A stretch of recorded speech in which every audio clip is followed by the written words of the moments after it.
My wedding was in 6 hours. I know because I had been counting down since 4 in the morning when I woke up in the hotel suite in Savannah and lay in the dark and listened to my own heartbeat and thought, today. The word had a different quality than it had ever had before. Not anticipation exactly, and not fear exactly. Something in between. The feeling of standing at the edge of something large that you chose and cannot see the bottom of.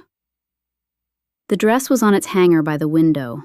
The flowers had been delivered at 7. My bridesmaids were in the suite next door. I could hear them through the wall, the particular sound of women getting ready together. The laughter, the music playing low, someone asking if anyone had an extra bobby pin. My mother had called at 7:30 to tell me she loved me and that I looked beautiful, which I appreciated even though she had not yet seen me that day. Everything was on schedule. Everything was correct. My maid of honor, Priya, knocked on the suite door at 9:47.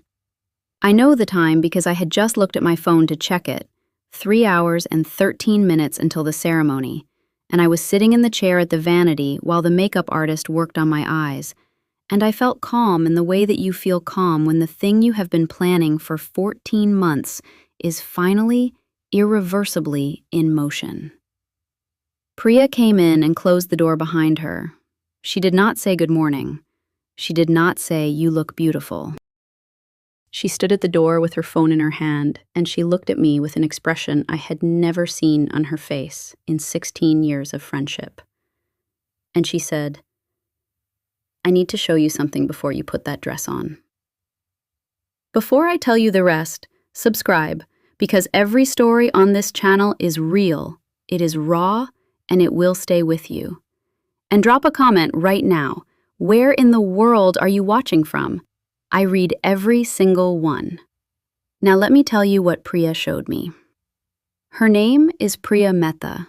My name is Sophie Callahan. We met the first week of freshman year at the University of Georgia, and we have been, in the specific and irreplaceable way of college friendships that survive the decade after college, each other's most constant witness. She was there when I graduated. She was there when I got the job I wanted. She was there when my father was sick, and when he recovered, and when I called her at 11 at night because I didn't know who else to call. She was my maid of honor because there was no one else it could have been. She stood at the door of the hotel suite, and she looked at me and she said, "I need you to hear me, and I need you to decide what to do with what I'm about to show you. But I need you to see it." I said, "Priya." She said, I know what today is. I know what time it is. I have been sitting on this since 11 o'clock last night, and I almost didn't come in here, and if I'm wrong about what I think this means, then you can be angry at me later. But I couldn't stand there at the altar with you without showing you first. The makeup artist had stopped working. She was looking at the floor in the way of professionals who have been trained to become invisible when something private is happening in a room. I said, "Everyone else out, please." They went. The makeup artist, the hairstylist who had finished an hour ago and was waiting nearby, they went into the bedroom of the suite and closed that door, and it was just Priya and me. She came over and she held out her phone. On the screen was a series of messages. The name at the top of the conversation was Marcus, my fiancé's name, the man I was marrying in 3 hours and 13 minutes. I looked at the messages. I want to be careful about how I describe what I read, because the specifics belong to people who are still living their lives, and this is not their story to have told publicly. What I will tell you is this: the messages were not ambiguous. They were not something that could be explained by a different context or a different reading. They were clear, and they were recent. The most recent one had been sent 11 days before the wedding, and they were evidence of something that had been happening for longer than 11 days. I read them twice. Then I handed the phone back to Priya. She said, "Sophie." I said, "How did you get these?" She said, his phone was unlocked on the table at the rehearsal dinner. He went to the bar. I saw a notification come up and I looked. I shouldn't have looked, but I looked. I said, okay. She said, I'm sorry. I'm so sorry. I didn't know what to do. I took screenshots and I sat in my car for 2 hours last night, and I almost called you a dozen times, and I said, Priya. She stopped. I said, you did the right thing. She looked at me. I said, you did exactly the right thing. Now I need 5 minutes. She said, do you want me to stay? I said, yes, but outside that door, 5 minutes. She went to the door. Then she stopped and turned back and she said, whatever you decide, whatever you need, I am here. I will do whatever you need me to do today, whatever that looks like. I said, I know. She went out. The door closed. I sat in the vanity chair in the Savannah hotel suite and I looked at my own face in the mirror. Half made up, the left eye done and the right eye not yet started, which gave me a strange bilateral quality, as if 2 different versions of me were occupying the same face. I thought about Marcus. I want to tell you about the 14 months before the wedding, because they are not background to this story. They are the reason the decision in the vanity chair was as hard as it was. Marcus and I met at a gallery opening in Atlanta in October, 4 years before the wedding. I was there with a colleague from the firm where I work. I am a negotiation consultant, which means I spend my professional life helping other people resolve the things they cannot resolve themselves, which is either ironic given what happened or directly relevant to how I handled it, depending on how you look at it.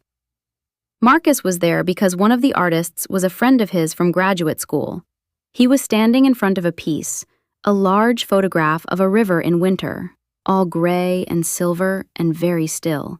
And I stood next to him because there was nowhere else to stand.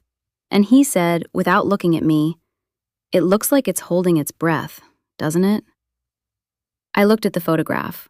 I said, "Yes, that's exactly what it looks like." He looked at me then, and that was that. We dated for a year before we moved in together.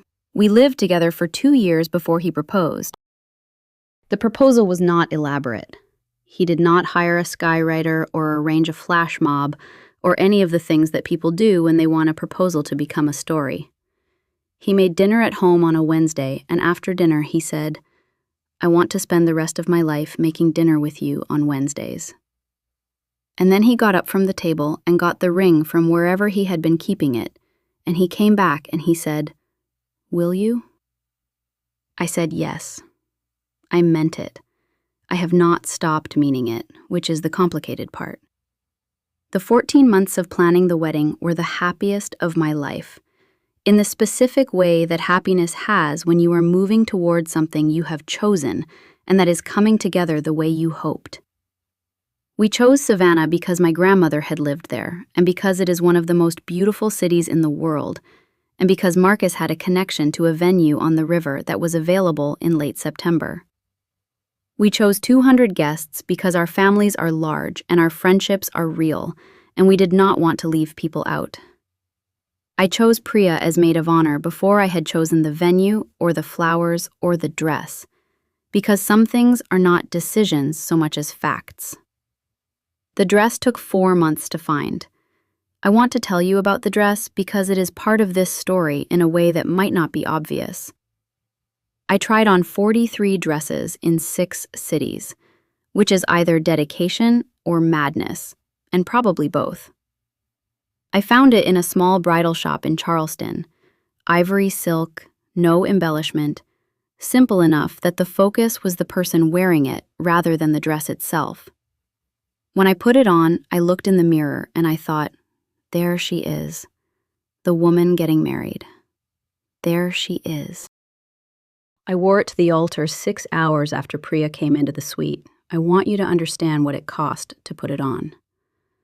I had looked at those messages. I had read them with the specific clarity of someone who reads text for a living, who parses language for meaning and subtext and implication, and I had understood exactly what they said. And I had sat in the vanity chair and I had thought, 43 dresses. I had thought, there she is. And I had thought, I am not going to let this take the dress from me, the day from me, the version of this morning I worked 14 months toward. He can take later things. He does not get this morning. That was the decision. Not forgiveness, not denial. A decision about what was mine and what I was keeping. I want to tell you about Marcus before I tell you what I decided, because he is not a simple person, and this is not a simple story, and the version of him that existed in those messages on Priya's phone was not the only version of him that existed. Marcus Webb is 34 years old, a landscape architect from Macon, Georgia, who designs the kinds of outdoor spaces that make people stop and feel, briefly, that the world is more beautiful than they remembered. He has this quality in person, too, a way of making the people around him feel that they are interesting, that what they are saying matters, that the room is better for their being in it. I fell in love with him at a gallery opening in Atlanta 4 years ago, when he spent 45 minutes talking to my aunt, who has a hearing aid and can be difficult to talk to at parties, and who told me afterward that he was the most interesting man she had met in years. He also sent the messages on Priya's phone. I sat with both of those things in the vanity chair for 5 minutes. Then I made a decision. I opened the suite door and said, "Priya, come back in." She came in. She stood in front of me. I said, "I'm getting married today." She looked at me. She said, "Sophie." I said, "I'm getting married today, and tomorrow or tonight or whenever I am ready, I am going to sit down with Marcus and I am going to show him what you showed me, and we're going to have the conversation that we need to have. But I am not going to blow up 200 people's Saturday and my mother's dress and 14 months of planning based on phone screenshots I read in 5 minutes." She was quiet. I said, "Do you understand what I'm saying?" She said, "I understand what you're saying. I don't know if I think it's the right choice." I said, "It's my choice." She said, "It's your choice." I said, "I need you to stand next to me today and not let anyone see that anything is wrong. Can you do that?" She looked at me for a long moment. She said, "I've been standing next to you for 16 years. I can do it for one more day." I said, "Thank you." She said, "Are you sure?" I said, "No, but I'm decided." She nodded. She went to the door and called the makeup artist back in. I sat in the vanity chair and I let her finish my eyes. I want to tell you about the ceremony. Not all of it. A wedding ceremony belongs to the people in it in a way that this story does not. But there is a specific moment I need to describe. We were standing at the altar. Savannah in late September has a particular quality of light, golden and warm, coming through the old church windows at an angle that made everything look like it was inside a painting. 200 people behind us. My mother in the front row with her hands folded, the way she folds her hands when she is trying not to cry. My aunt, the one Marcus had talked to at the gallery, 3 rows back. And Marcus, standing in front of me, in the dark suit he had picked out with his brother in April, his eyes on my face with the specific attention he has always given me when something matters to him. He said his vows. I said mine. I heard my own voice saying the words, clear, steady, the voice of a woman who has made a decision and is honoring it.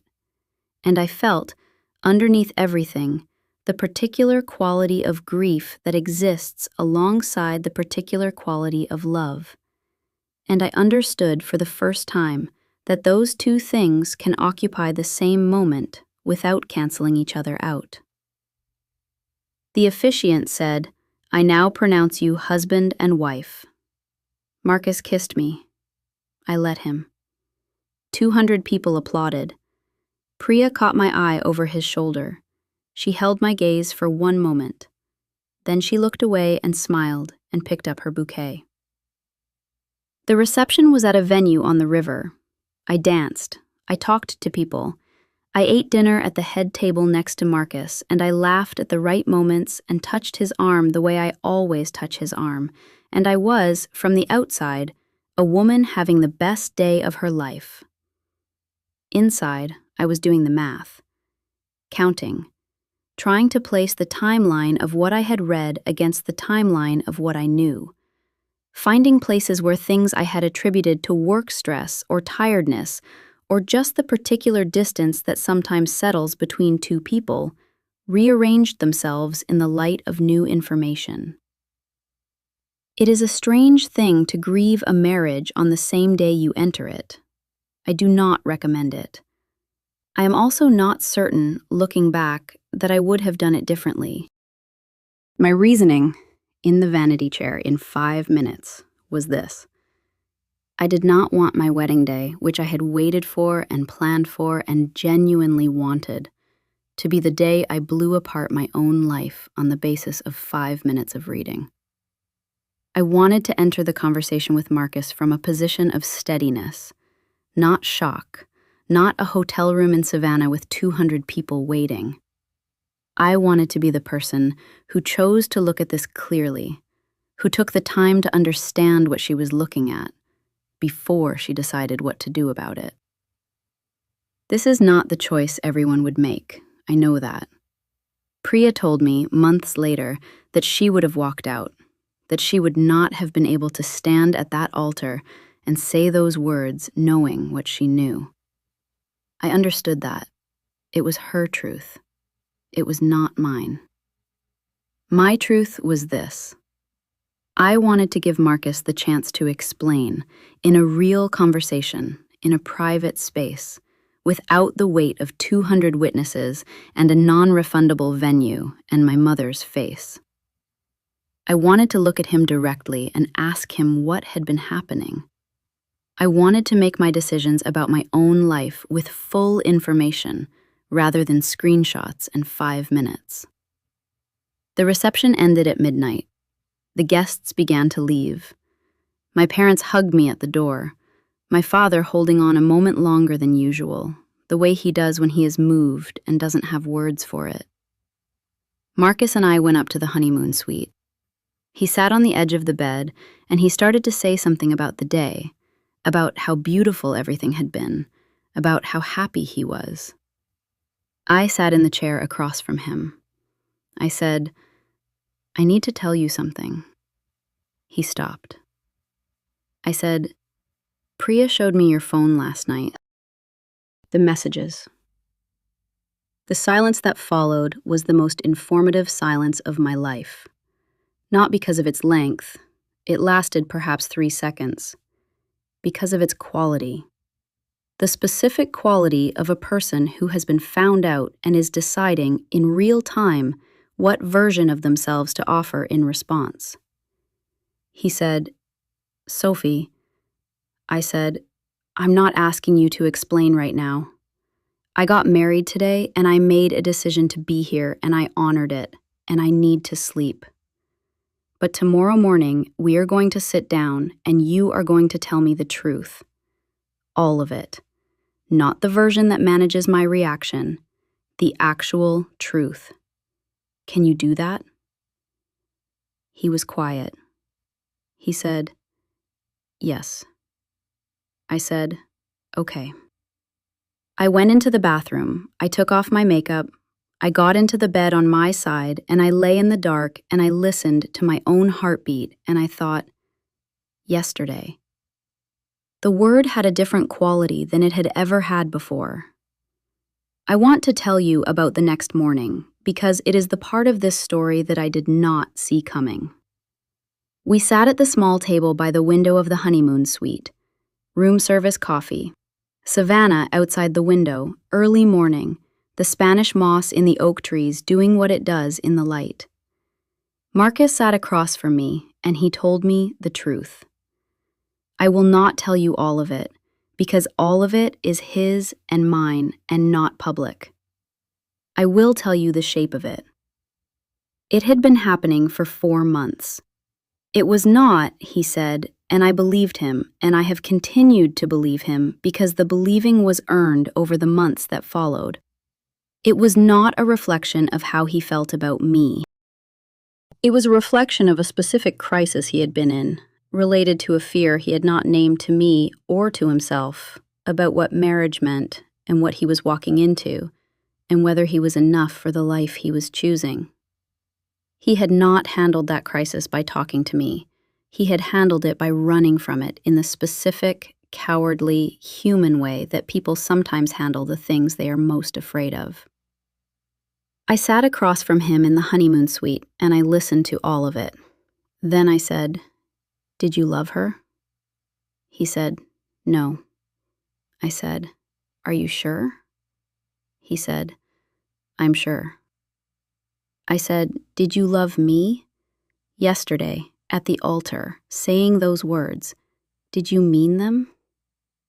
He said, "More than I have ever meant anything." I looked at him for a long time. I am a woman who is good at reading people. It is my professional skill. I work in negotiation. I spend my working hours reading what people mean versus what they say. And I looked at Marcus Webb across a room service table in Savannah, Georgia, and I tried to determine the truth of what he was telling me. I said, "I'm going to need a lot of time." He said, "I know." I said, "I'm not forgiving you today.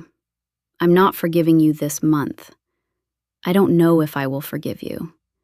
I need you to understand that the outcome of this is not guaranteed." He said, "I understand." I said, "I need you to tell me why you didn't come to me when you were in that crisis. I need to understand that before I can understand anything else." And he did. That conversation, not the one about what he had done, but the one about why he had not come to me, was the conversation that changed things. Not immediately, not cleanly. But it was the beginning of the only conversation that mattered, which was not about the 4 months, but about the fear underneath the 4 months. The specific fear of a man who had grown up watching his parents' marriage fail and who had walked toward his own wedding carrying a terror he had not named and had not given me access to.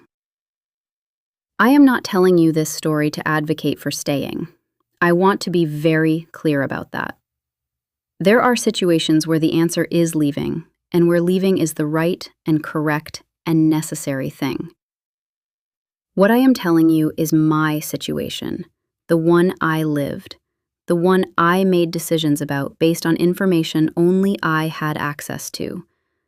What I felt in that vanity chair, what I saw in his face at the altar, what I heard in the honeymoon suite, what I decided with my own life.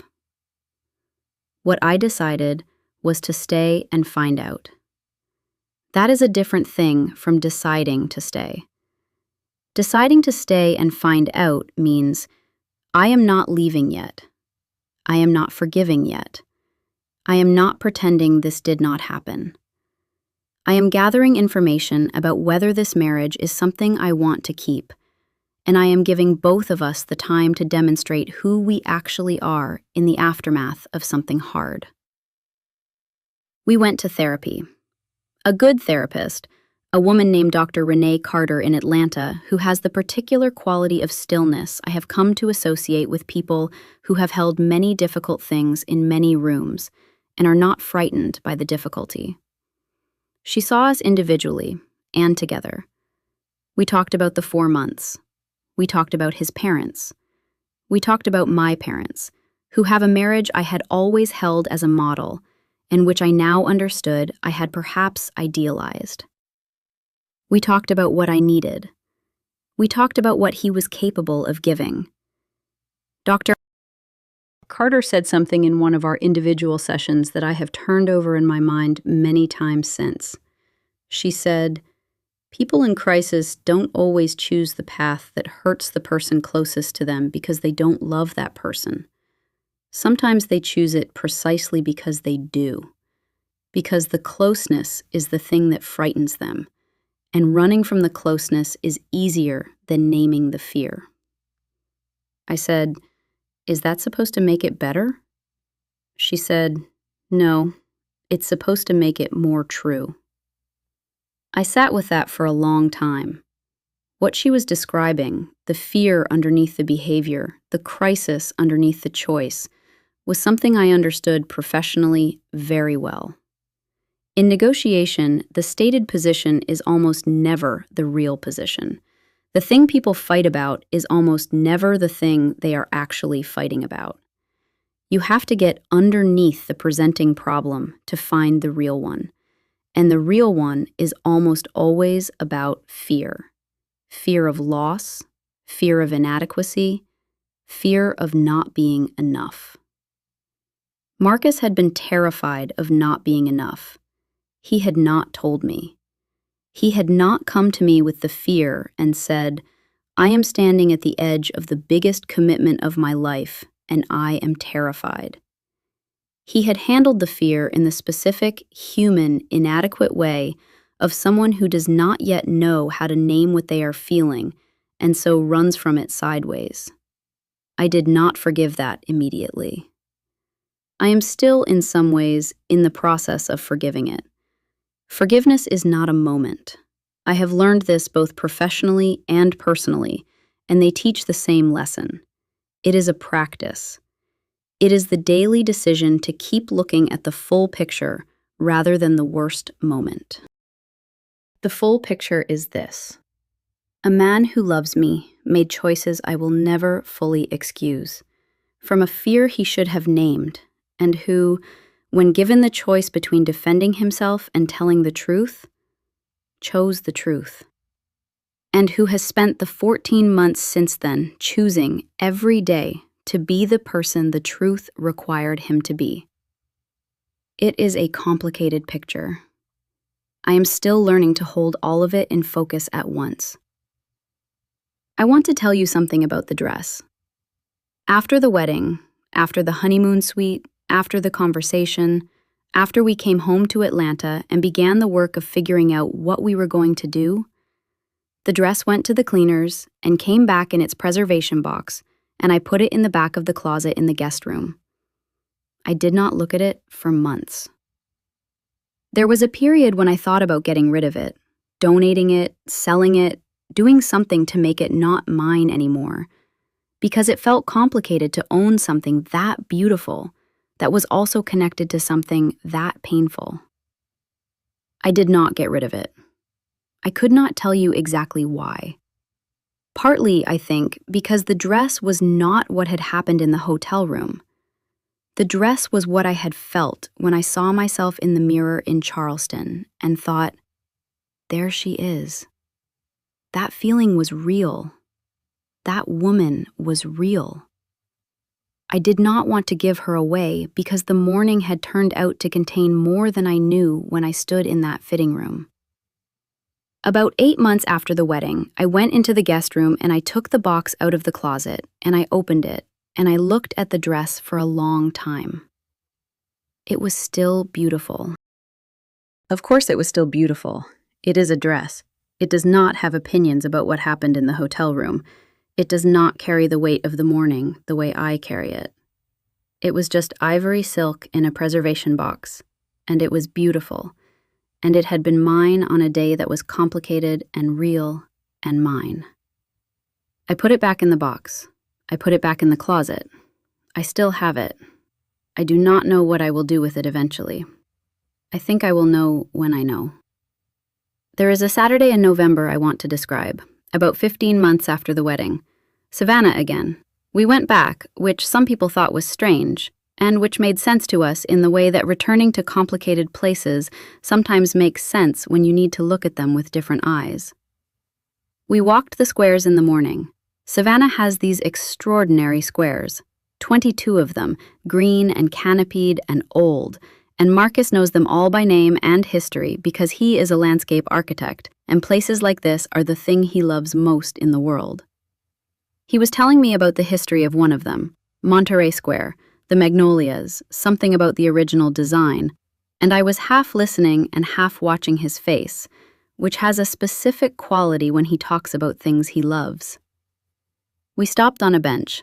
The November light in Savannah is softer than September light, the same warmth but quieter, the Spanish moss moving very gently in the breeze. He said, "Are you glad we came back?" I said, "Yes." He said, "I wasn't sure if it would feel right." I said, "It feels right." He said, "What does right feel like?" I thought about it. I said, "Like it belongs to us now." Both versions of it, the morning and what came after. He was quiet. I said, "We were here." Both of us on that day, in that church. Whatever else was happening, whatever I didn't know and whatever you were carrying, we were both there. That's ours. He said, "I'm sorry I made it so complicated." I said, "I know." He said, "I want to spend the rest of my life making it less complicated." I said, "That's a good goal." We sat on the bench in Monterey Square for a while longer. Then we got up and walked to lunch and talked about the city and the history and where we wanted to go next. And it was, in the ways that matter most, completely ordinary. This is the marriage we have now, not the one I thought I was walking into on the morning of the wedding. The real one. Built by two people who have seen each other at the worst and decided to keep looking. I would not trade it. I know that is a surprising thing to say.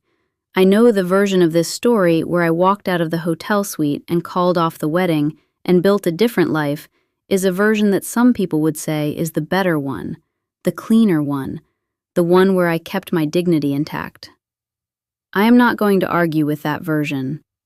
It might have been right for someone else. It was not right for me. What was right for me was the vanity chair and the decision and the aisle and the conversation in the honeymoon suite and the year of therapy and the parking garage in March and the dress still in its box in the guest room closet. All of it. The full, complicated, real version of the story I am living. I walked down that aisle knowing what I knew. The year of therapy was also the year that Priya and I became something different than we had been. Not worse, better, in the specific way that relationships become better when they have been tested and held.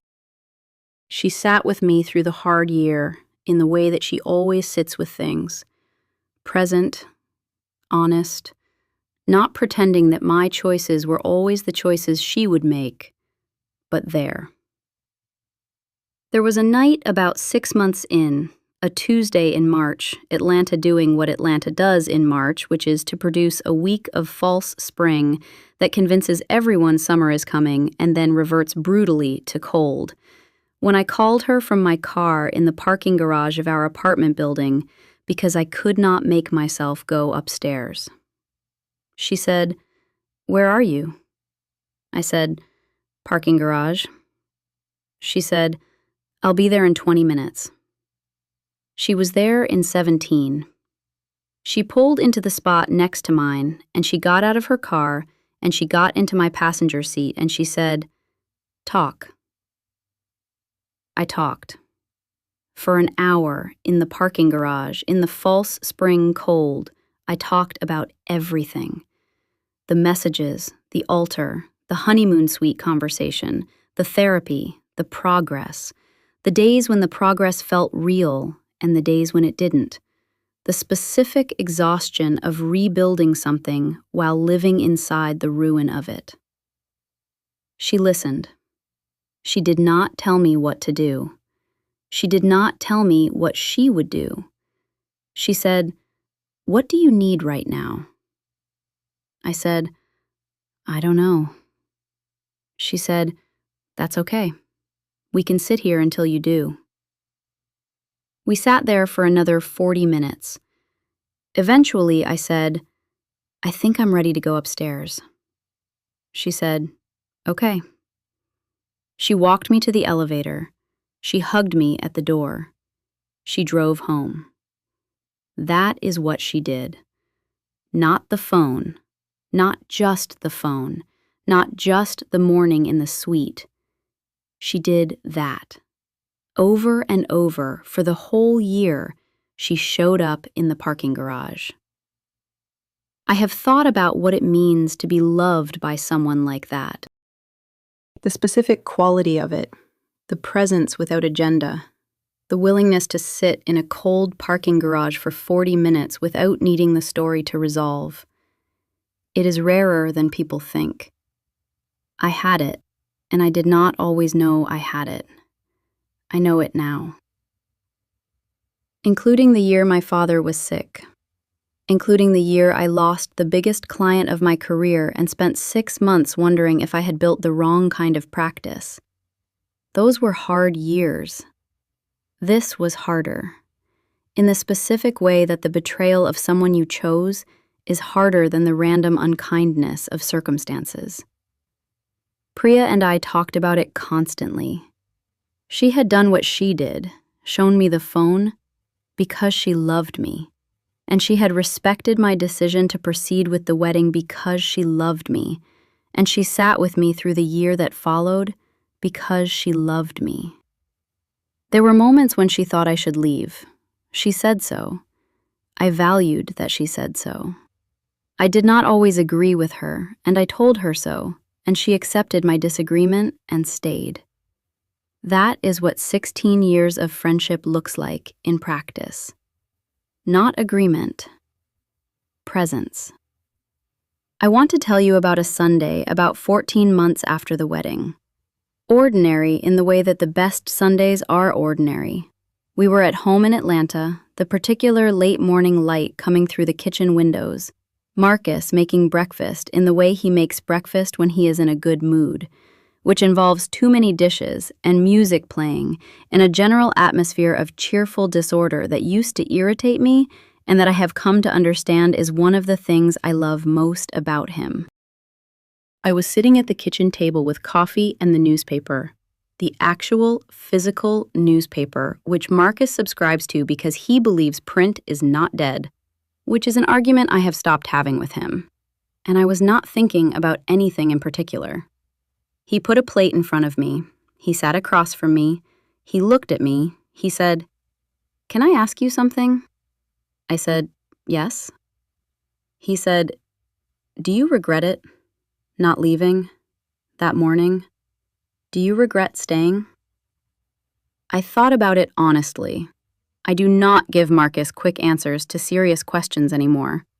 I learned in the year of therapy and the year after that my instinct to reassure him quickly was a habit that was not always in my own interest, and I have worked on that habit. I said, "No, I don't regret staying. I regret that there was something to stay from." He said, "That's not the same thing." I said, "I know. That's why I said it that way." He was quiet for a moment. He said, "I think about it, that morning. What it cost you to sit in that chair and make that decision and then walk down that aisle." I said, "I know you do." He said, "I don't have a word for what I think about it." I said, "Neither do I." He said, "I want you to know that I understand what you did. Not just what you decided, what it cost you to decide it. The specific cost." I put down the newspaper. I said, "I know you do. That's part of why I'm still here." He looked at me. The Sunday morning light was doing what it does at that hour in Atlanta, coming in gold and warm, making everything look slightly more beautiful than it is in other lights. He said, "I'm glad you're still here." I said, "So am I." We ate breakfast. The morning continued in the way of ordinary Sunday mornings. And I sat at my kitchen table with my husband and my coffee, and I held the whole thing: the hotel room, the phone, the vanity chair, the altar, the honeymoon suite, the year. I held all of it. And I thought, this is the marriage I have. Not the one I thought I was walking into. The real one. The fully informed one. The one where I know who I married and what we have been through and what we chose, on both sides, to keep building. I would not trade it for the version I thought I had on the morning of my wedding. I know that is a complicated thing to say. I know that some people will hear it and think, she is minimizing what he did. She is rationalizing. She is the kind of woman who stays when she should leave. I am not telling you those people are wrong about themselves or their situations. I am telling you they are wrong about mine. What happened to me was a betrayal. I am not going to call it something smaller. And what came after? The choice to look at it clearly, the year of finding out, the Sunday mornings on the other side, that is also real. Both things are true. The betrayal is real, and the marriage I have now is real. And I chose to stay and find out. And what I found was a man who was afraid, and who ran from his fear in a way that was wrong, and who, when he was caught and given the choice between defending himself and telling the truth, chose the truth. I chose the man who chose the truth. I am still choosing him. There is one more thing I want to tell you about Priya. About 8 months after the wedding, in the middle of the hard year, I called her on a Tuesday afternoon from my car because I needed to say something I had been holding since September. She answered immediately. She always answers immediately. I said, I need to tell you something. She said, okay. I said, what you did, coming into that suite, showing me, I know it cost you. I know you sat in your car for 2 hours, not knowing if it was the right thing. I know you were terrified that I would be angry at you and that you would lose me. She was quiet. I said, you gave me the choice.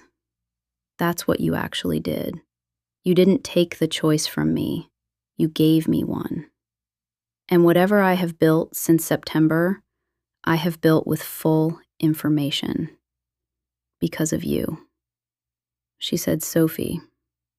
I said, I'm just going to say thank you. She said, you don't have to. I said, I know. I want to. She was quiet for a moment. Then she said, are you okay? I said, I'm getting there. She said, that's enough. I said, I think so too. We talked for another hour about nothing in particular, about the things that old friends talk about on Tuesday afternoons when they have been through something together and come out the other side, and the other side turns out to be, mostly, ordinary Tuesday afternoons. That is the whole story. A hotel suite in Savannah, a phone, a vanity chair, a decision made in 5 minutes that I have spent 14 months understanding. A marriage that is not the one I thought I was walking into. The real one. Mine. I walked down that aisle. That is the story I am keeping.